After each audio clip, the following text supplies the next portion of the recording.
Ever since I first watched a match in 2013, I have loved professional wrestling. It's been an obsession of mine, something I always wanted to talk to people about. But the problem was no one wanted to hear about it. They were like, "Don't you know it's fake?" Idiots. This is why I started a podcast, to talk to an audience of people who love this wonderfully wacky world of wrestling as much as I do. I'll be talking about the latest wrestling news, discussing Raw, SmackDown, NXT, and Dynamite, testing my wrestling knowledge, and so much more. My name is Nikolai Wagner, and this is Wagner Wrestling.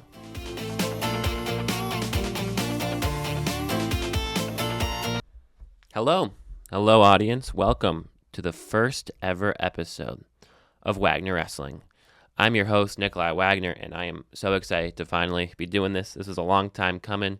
It's been an idea for a while for me to start a podcast, but it's a snowy day outside. I can't go anywhere, so I decided today would be the perfect day for the first episode. So I'm very excited to be starting this podcast up. A little bit about me. I've been a professional wrestling fan, the intro said it, since 2013. My first ever memory, I believe it was, I was at a neighborhood party, and on the TV was CM Punk versus The Undertaker. That's my first ever memory. Like, I knew briefly what wrestling was, but I never watched it. I don't even know what I even liked at that age. Weird stuff, probably. I was a weird child. Yeah, but like it immediately clicked. I thought it was the coolest thing ever. I started watching later on that year officially. My other memory, I think it was like Vicky Guerrero standing upon a ladder for the Money in the Bank ladder match. That's a weird second memory to have, but that's the truth. Yeah, and then I started watching really the Road to WrestleMania, WrestleMania 30. With like the WWE Network, because that made things very accessible. Because my parents weren't going to buy every pay-per-view. That's ridiculous. I think they bought the Royal Rumble though, and I didn't stay up till the end of that because I don't know. I just could not stay up to any of the pay-per-views. I missed so many wrestling moments because I fell asleep. I missed Daniel Bryan. I missed Seth Rollins cash in Money in the Bank. I missed so many cool wrestling stuff because I couldn't stay awake. But I can stay awake now sometimes. I missed some cool stuff too because I've just fallen asleep. But yeah, so I've been a wrestling fan this whole time. Well, I've watched I'm mostly a WWE guy. Sorry guys, I respect I watch AEW too. It's mostly American wrestling, not TNA. I only have so much time, guys. So WWE and AEW is my main focus. But I've watched WWE through all the thick and thin for the past 12 years. All the bad stuff, I've stuck with it. Yeah, I'm a soldier. Through all the thick and thins, the 2019s of 2020s, 2021s of it all, I've still watched and still enjoyed. And here I am today with a podcast talking about all things wrestling. So yeah, that's why I'm here. I'm gonna be reviewing shows, talking about the news. Yeah, and it's going to be a great time. So thank you guys so much for listening. And now today, I really just want to talk about one thing. And that one thing is the Royal Rumble, which is this weekend. And the Royal Rumble is a very exciting time as a wrestling fan. I remember for me, it was what I looked forward to at the end of January. Because January is by far my least favorite month. I hate it so much. I do get seasonal depression because it's just Christmas is over. Now you're just kind of waiting for something else exciting to happen. You're back to school. You're just kind of whatever. Not really feeling it. But the Royal Rumble was really something that I enjoyed a lot. It's really an exciting thing. 30 people battling it out. Road to WrestleMania on the line. I thought it was the coolest concept as a kid, and I still do think it's the coolest concept in WWE. I think it's usually their best show. Well, on paper it should be their best show all year, but there's been some booking malpractice in the Royal Rumble, as you can probably remember. But yeah, I've loved the Royal Rumble so much. It's a very special event to me. So many good memories. The Royal Rumble in 2020 is one of my favorite matches ever. That match is it's beautiful. Brock Lesnar coming out, destroying the first 15 opponents, half the field. Then Drew McIntyre coming in eliminating him, and then he wins, just pushing him to the moon. That was such a special moment. That's by far the greatest Royal Rumble. I'm not talking about the greatest Royal Rumble, the one in Saudi Arabia. Oh God, with 50 people in it. I think I watched that thing in its entirety. It was not very good. But yeah, the Royal Rumble is a very special event, and it's happening this Saturday in Saudi Arabia. They built an entire stadium for it, which is pretty crazy. Pretty crazy thing to do, but they did it. And my hype is it's not great, to be honest with you. I think last year the hype capacity was at the max because you had John Cena's last match, not last match, but his last Royal Rumble appearance. You had CM Punk wanting to be in there, Roman Reigns. There was just so many people going at that thing. And, I mean, the result itself was kind of flat with Jey Uso, but the hype for it was unbelievable. And I just don't think we've really had that this year. We just haven't had that level of hype.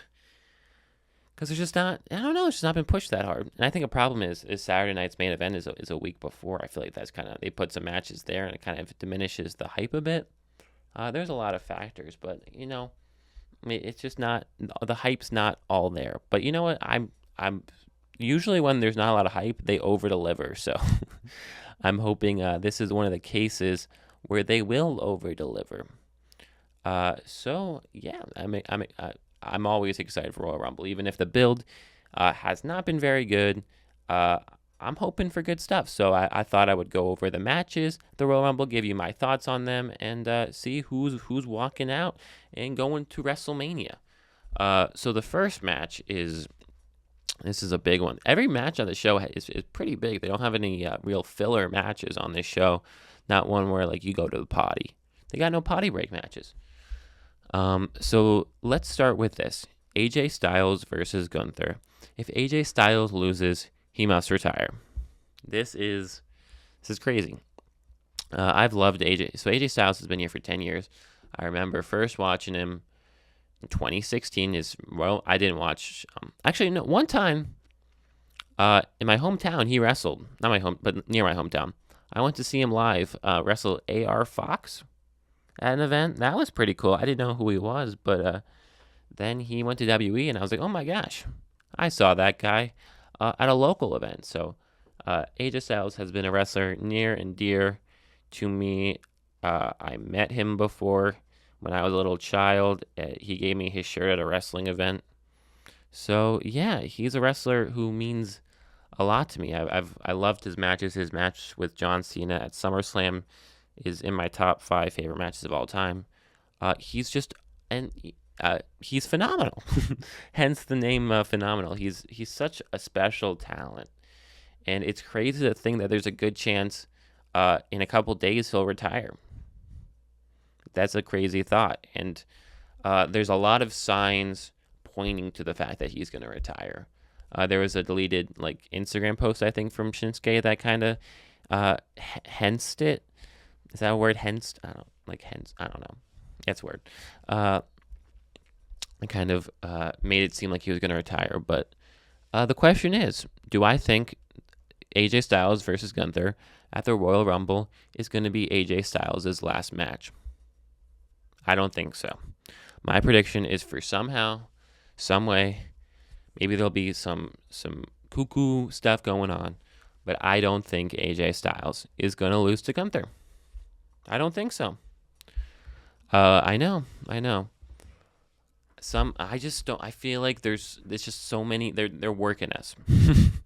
I'm sure this is going to be in the next season of WWE Unreal. Is how, oh my gosh, we worked all the fans into thinking AJ Styles is going to retire at this show, but he didn't retire. I think that's what's happening personally.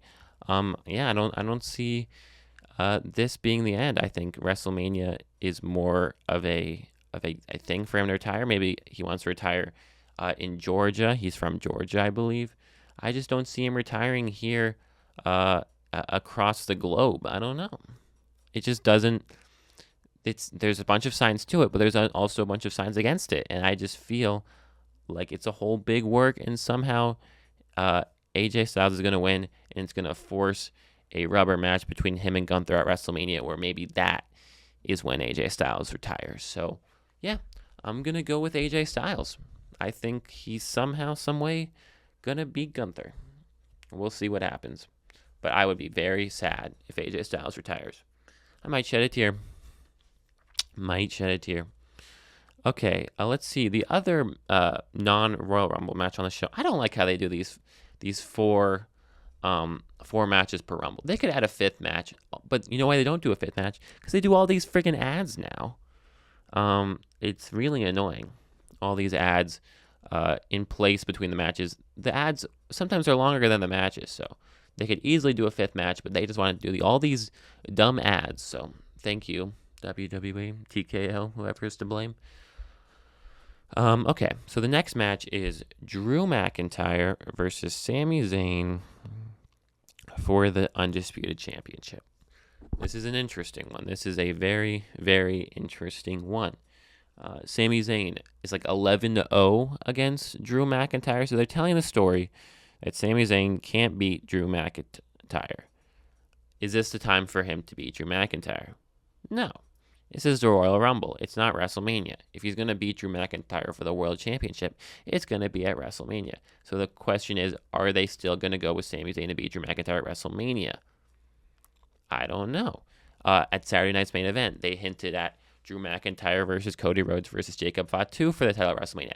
That does not sound like a WrestleMania match to me.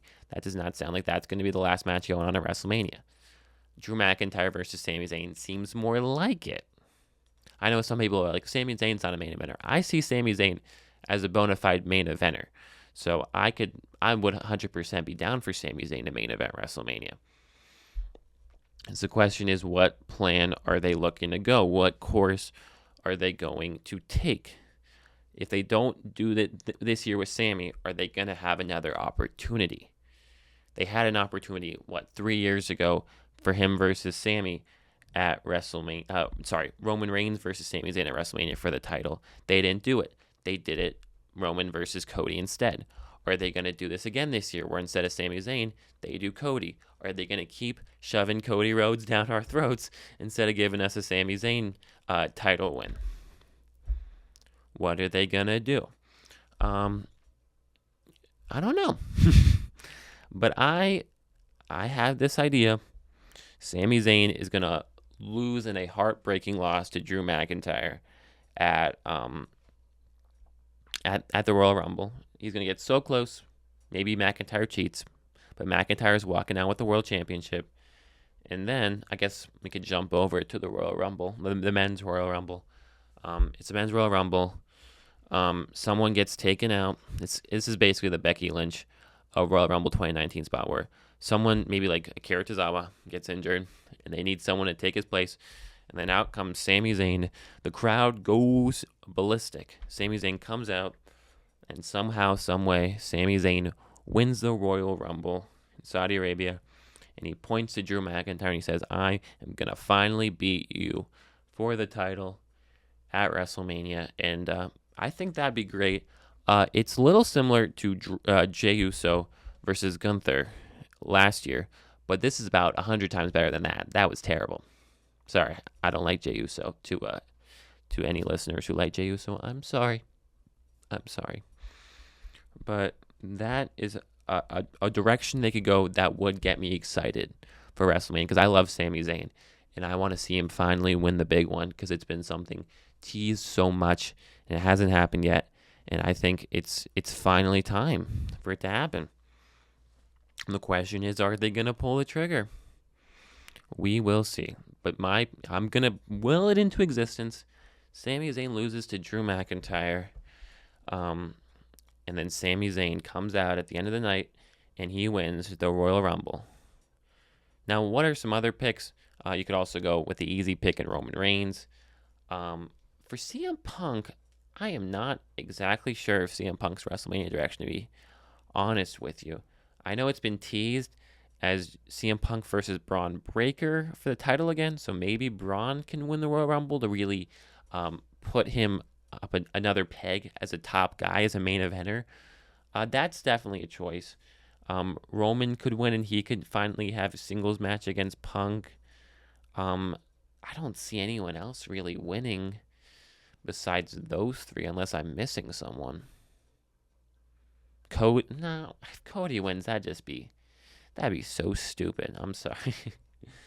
Cody does not need another Royal Rumble win. He does not need to tie Stone Cold Steve Austin for the most Royal Rumbles ever. That is not necessary in the slightest. So yeah, I think with all the thoughts in mind, let's do it. Let's go with Sami Zayn to finally win the big one. Okay, and then I think the hardest one to predict is going to be the women's Royal Rumble. Because everything is just kind of, I don't know. It's not like a central plot with these women's world titles because they've been so focused on the tag titles. They just haven't been given love to the world titles. Like, what has Jade Cargill been doing? She's had a feud with Jordan Grace, but that's been it since the beginning of November. It's been a terrible reign. Stephanie Vaquer, she had a feud with Nikki Bella. She's in a feud with Raquel Rodriguez. But it's just not the focus. They're not putting their main stars into the world title picture. And I guess they're saving that for WrestleMania. Okay, so there's many factors that go into this. One, Bianca Belair. So I think it would be great to do Bianca versus Jade at WrestleMania. But the question is Bianca Belair, can she wrestle? She's got, a finger injury? I forget. I think it's a finger injury. That's been keeping her away for almost a year now, which is just terrible. The women's division has suffered tremendously from that. So the question is, if she's cleared, I would totally have her win the Royal Rumble, 100%. But if she's not cleared, then that makes things a little harder. The question is, what is Stephanie looking to do for WrestleMania? And I think potentially Liv Morgan versus Stephanie Vaquer at WrestleMania. Because why wouldn't you have done that match already if you weren't saving it for a bigger event, is what I'm thinking. They totally would have done it by now if that wasn't a big match they were looking to save. So I think that is probably the WrestleMania match. Unless Raquel wins the title from Stephanie, and then it's Raquel versus Liv at WrestleMania, which is also plausible. But yeah, so I think Liv is going to be in a world title match. So Liv is definitely an option. Bianca, if she's not injured, if she can wrestle at the Royal Rumble, is definitely an option. Anyone else? Tiffany Stratton, maybe. She's been in the world title picture for so long. Just put her give her a match against Julia at WrestleMania. Do that. So yeah, and I can't, because everyone else is just stuck in the tag team division. So I don't see Rhea, I don't see Io. It's crazy Io's never won a Royal Rumble. That is crazy. She should have won last year. It's crazy she has never won one. Yeah, everyone's just so stuck in this tag division that it would be whoa, it'd be crazy if they immediately just won the Royal Rumble. Unless it's Liv, because Liv, it makes sense for her to have a world title shot at WrestleMania, because, I don't know, just makes sense. So between Liv and Bianca, let's go with Liv Morgan, because she's just been so close. She's gotten second place in a Royal Rumble, I think, on multiple occasions, I think. So I think it's finally time for them to pull the trigger, give Liv Morgan the Royal Rumble win. Let's do it. Let's lock it up. So my picks are what? We got AJ Styles. We got Drew McIntyre to retain his title. We got Sami Zayn to win the Men's Royal Rumble. And we got Liv Morgan to win the Women's Royal Rumble. So let me know what you guys think. Are those your picks? Let me know. So there are my picks for the Royal Rumble. Hopefully it'll be a good show. I'm hoping I don't get let down by last year. It's just a thing with the Royal Rumble that it's really the choices for who wins the Royal Rumble really have such an impact on how you feel about the overall match. Cause it's an hour long, but if it ends the wrong way, then everyone's like, I don't care about what just happened. screw that. They only remember the finish, so they gotta make the right moves. They gotta make the crowd happy. It's a lot to balance, but I think if you pull these moves, I think I can't see the crowd being too upset. So just looking, yeah, do the right thing. Do the right thing. Yeah, so it's the Royal Rumble now. It's an exciting time to watch wrestling. Cause you got this, you got the Elimination Chamber, which I do love the Elimination Chamber as well. It's probably like my second favorite match stipulation behind the Royal Rumble is the Elimination Chamber. Love that as well. So excited for this. Exciting times ahead. We got WrestleMania. So hopefully, I know last year's road was not great. It was disappointing. But this is the time to course correct, to make some good moves, to right some wrongs from the past, and to really deliver a good product for the fans. I'm so optimistic, can't you guys tell? So yeah. And I thought for the ending here, I could do a little bit of my wrestling knowledge. Try to see how many Royal Rumbles I can win in winners I can win in reverse chronological order to see how far back I can go. Okay, so last year it was Jey Uso and Charlotte. 2024 it was Cody Rhodes and Bayley. 2023 it was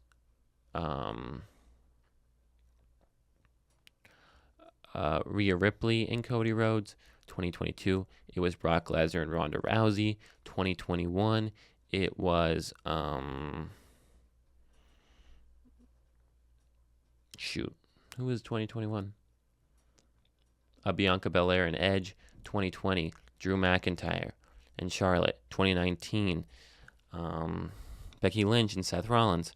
2018, Asuka and Shinsuke Nakamura. 2017, Randy Orton. 2016, Triple H. 2015, Roman Reigns. 2014, Batista. 2013, John Cena. 2012, Sheamus. 2011, Alberto Del Rio. 2010, The Undertaker. No. Who was in 2010? Was it The Undertaker? Or was it Edge? I think it was The Undertaker in 2010. 2009. You'll find with me my wrestling knowledge only really extends to past 2013. I know everything about after 2013, but before that, not very good. 2010, if it was The Undertaker, who would have been I don't know. 2009, because 2008 was John Cena. Let me look up 2009. Oh my God, it was Randy Orton. Okay, then who was? It was 2010 was Edge. So I just got it all wrong. Okay, not great. Sorry guys, that was a fail. That wasn't very impressive. I'm sorry, but I know more impressive stuff. So yeah, I guess we'll be wrapping up then. You can follow me at Wagner Wrestling on YouTube, Instagram, TikTok. I do a lot of try to name stuff from memory there, so you can see some more impressive feats there. But that's everything I got. Thank you all so much for listening, and I will see you all back again next week. Thanks for watching, and I'll see you.